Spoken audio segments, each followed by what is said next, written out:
सगळ्यात पौष्टिक, पारंपरिक, खमंग आणि पोटभरीचा नाश्ता म्हणजे थालीपीठ. अशा या खमंग पौष्टिक थालीपीठाची संपूर्ण रेसिपी आज आपण पाहूया. म्हणजेच यासाठी लागणारी भाजणी कशी बनवायची आणि त्या भाजणीचं थालीपीठ कसं बनवायचं, तेही खमंग आणि खुसखुशीत चवदार थालीपीठ कसं बनवायचं हे संपूर्ण आपण आजच्या व्हिडिओमध्ये पाहणार आहोत. चला तर थालीपीठ भाजणीसाठी लागणारं साहित्य बघूया. भाजणीमध्ये आपल्या घरी असतील त्यातील 3 ते 4 धान्य घ्यायची. इथे मी गहू, ज्वारी, बाजरी आणि तांदूळ घेतले. सगळी धान्य मी 1-1 वाटी भरून घेतली आहेत. वजनी प्रमाणात म्हणाल तर ही प्रत्येकी 200 ग्रॅम आहेत. त्यानंतर कडधान्य किंवा डाळी घ्यायच्या. तुमच्याकडे जी कडधान्य असतील ती तुम्ही घेऊ शकता. ही सुद्धा 4 ते 5 प्रकारची घ्यायची. कडधान्यामध्ये मी चवळी, चणे म्हणजेच हरभरे, मूग, मसूर, उडीद, मटकी घेतली आहे. यापैकी एखादं कडधान्य नसेल आणि त्याची डाळ असेल तरी सुद्धा चालेल. म्हणजेच अख्ख्या मुगाऐवजी मुगाची डाळ सुद्धा घेऊ शकता. अख्ख्या चण्याऐवजी चण्याची डाळ सुद्धा तुम्ही घेऊ शकता. आणि एखादं कडधान्य कमी असेल तरी सुद्धा चालेल, किंवा तुमच्याकडे या व्यतिरिक्त अजून कडधान्य असतील ती सुद्धा यामध्ये तुम्ही ॲड करू शकता. या भाजणीचं थालीपीठ खुसखुशीत होण्यासाठी यामध्ये मी साबुदाणे आणि पोहे पण घालते. त्याचबरोबर थालीपीठ खमंग होण्यासाठी यात अख्खे धणे, जिरं आणि थोडेसे मेथी दाणे पण घालायचे.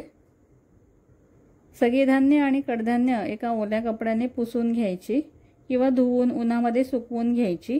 मी सगळी धान्य ओल्या कपड्याने पुसून सुकवून घेतलीत. आता हे भाजून घेऊ. धान्य भाजण्यासाठी मी लोखंडी कढई वापरली आहे. यामध्ये धान्य कडकडीत भाजली जातात. सगळ्यात आधी गहू भाजून घेऊ. धान्य, कडधान्य भाजताना ती बारीक गॅसवरच भाजा. करपू देऊ नका आणि खूप लाल किंवा करपेपर्यंत पण भाजू नका. गहू भाजून झालेत. धान्य भाजून झाली की ती अशा प्रकारे कॉटनच्या कपड्यावर काढून ठेवा, म्हणजे त्यांना वाफ धरणार नाही.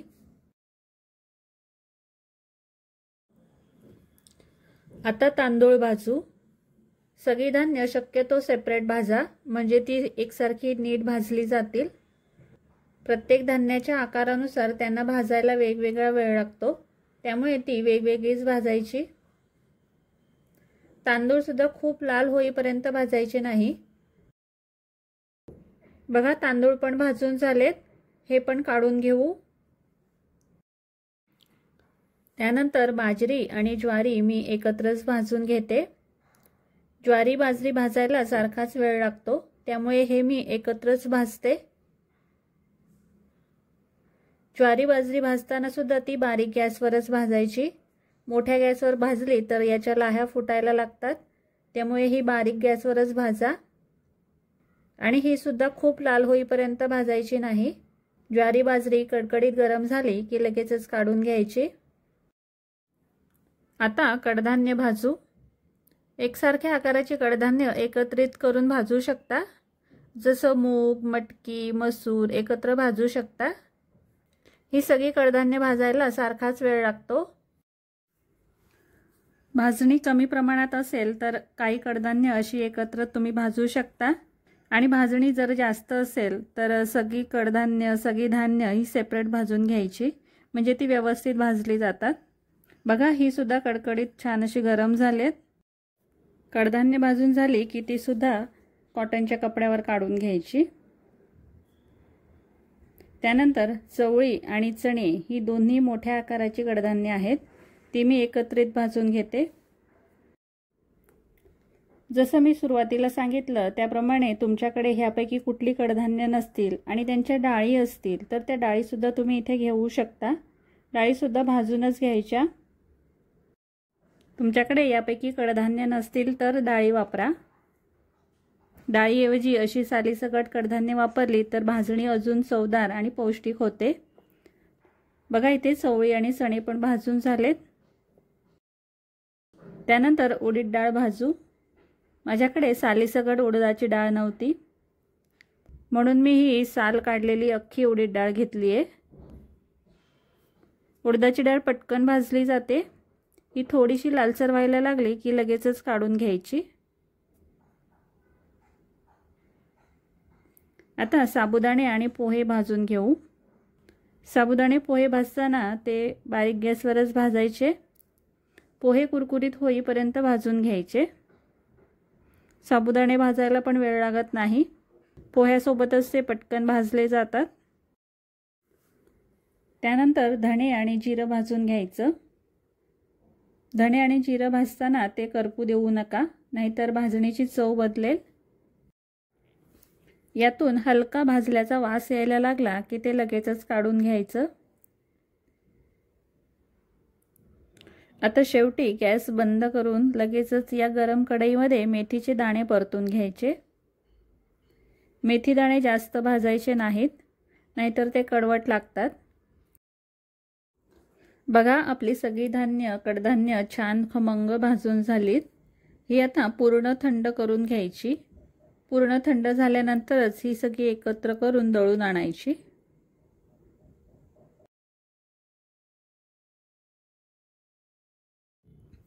तर बघा मी ही भाजणी दळून आणली आहे।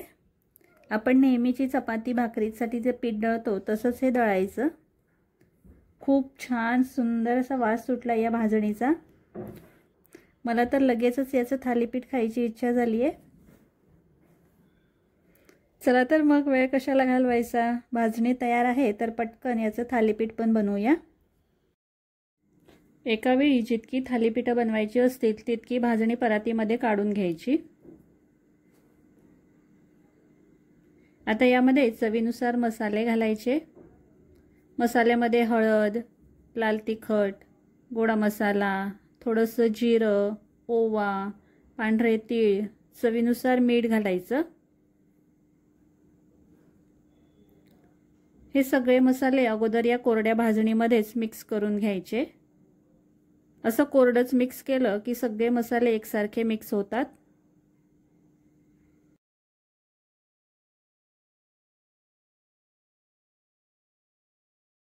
आता यामध्ये हिरवी मिरची बारीक चिरून घालायची। त्यानंतर बारीक चिरलेला कांदा घालायचा। भरपूर फ्रेश कोथिंबीर घालायची। सोबतच मी गाजर आणि कोबी बारीक किसून घेतली आहे। या व्यतिरिक्त इतर भाज्या पण तुम्ही यामध्ये बारीक कापून घालू शकता, जसं मेथी, पालक बारीक कापून घालू शकता। यामध्ये भाज्या घातल्या की थालीपीठ अजूनच पौष्टिक होतं आणि भाज्याही खाल्ल्या जातात। भाज्या नसतील तर फक्त कांदा, मिरची, कोथिंबीर घालून पण थालीपीठ बनवू शकता। थोडं थोडं पाणी घालून याचा घट्ट गोळा तयार करून घ्यायचा, म्हणजे हे पीठ मळून घ्यायचं। जसं आपण चपातीसाठी पीठ भिजवतो त्याप्रमाणेच हे पीठ भिजवायचं। फक्त हे पीठ भिजवताना थोडं घट्ट पीठ मळायचं। अगोदरच खूप सैल पीठ भिजवायचं नाही, कारण यामध्ये आपण कोबी, कांदा, गाजर घातलाय, त्यांना पण पाणी सुटतं, त्यामुळे थोडं घट्टच पीठ मळा। अशा प्रकारे घट्ट पीठ मळून झालं की हे 10 ते 15 मिनिटं झाकून ठेवायचं। पीठ भिजवल्यानंतर ते जास्त वेळ पण ठेवू नका। 10 ते 15 मिनिटांनंतर लगेचच याचे थालीपीठ बनवायला घ्यायचे। आता याचे थालीपीठ थापून घेऊ। तुम्हाला किती लहान मोठं थालीपीठ बनवायचं आहे त्यानुसार एक गोळा बनवून घ्यायचा। थालीपीठ थापण्यासाठी एक कॉटनचा स्वच्छ कपडा घ्यायचा। हा कॉटनचा कपडा पाण्यामध्ये ओला करून घ्यायचा।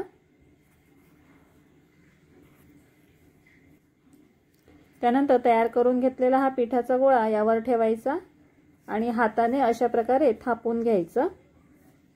पीठ जर हाताला चिटकत असेल तर हाताला पाणी लावायचं। बघा असं हाताच्या बोटाने सगळ्या बाजूने एकसारखं थापून घ्यायचं। एका हाताने किंवा दोन्ही हाताने तुम्ही थापू शकता। बघा अगदी हे सहज थापलं जातं।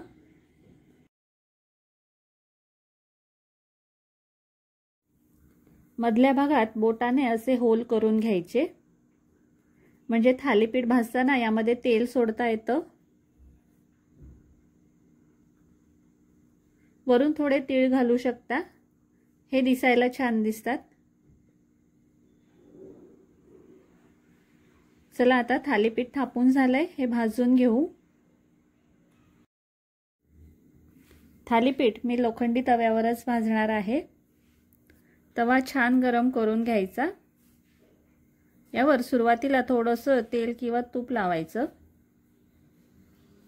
त्यानंतर हे थालीपीठ असं कपड्यासकट उचलायचं आणि तव्यावर अशा प्रकारे पलटी करायचं। वरचा कपडा अलगद काढून घ्यायचा। त्यानंतर वरून थोडंसं पाणी लावायचं म्हणजे थालीपीठ कडक होत नाही। हे होल केलेत त्यामध्ये तेल किंवा तूप सोडायचं।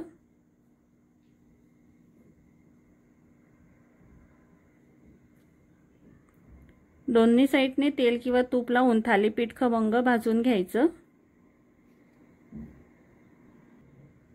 दोन्ही बाजूनी पलटून थालीपीठ खरपूस भाजून घ्यायचं।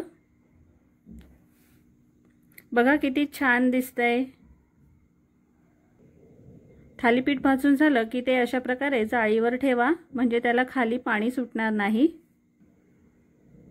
तव्यावरचं थालीपीठ भाजताना मी एका बाजूला दुसरं थालीपीठ पण थापून घेतलं होतं। हे पण आपण भाजून घेऊ। मी थालीपीठ भाजताना त्याला तूप किंवा बटर लावते। याने थालीपीठ अजूनच खमंग लागतं। कधी घरचं लोणी असेल तर लोणी सुद्धा लावते। त्याची चव तर अप्रतिम लागते। तुम्ही सुद्धा असं लोणी किंवा बटर तूप लावून थालीपीठ भाजा, छान लागतं। आणि नसेल तर तेल लावून सुद्धा भाजू शकता। बघा हे पण थालीपीठ मस्त भाजून झालंय। हे थालीपीठ तुम्ही लोणचं, दही, खोबऱ्याची चटणी यासोबत खाऊ शकता। चला तर गरमागरम थालीपीठ खाऊ। तुम्ही पण बनवा आणि कशी झाली आहेत ती कमेंट करून मला नक्की सांगा। आणि अशा छान छान रेसिपी आपल्या चॅनलवर पाहत राहा। चला तर पुन्हा भेटूया नवीन रेसिपीमध्ये। तोपर्यंत बाय बाय।